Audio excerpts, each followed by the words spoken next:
You ask Tiger to calculate. This deals with linear inequalities with one unknown. The final result is x smaller than 5. Let's solve it step by step.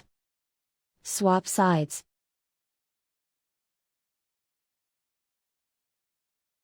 Isolate the x. Divide both sides by 12.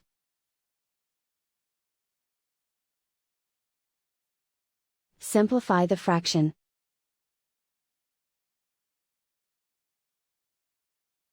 Find the greatest common factor of the numerator and denominator.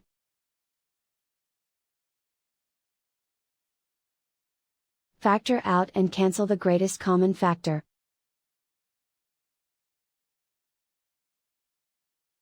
Plot the solution on a coordinate grid. And so the final result is x smaller than 5.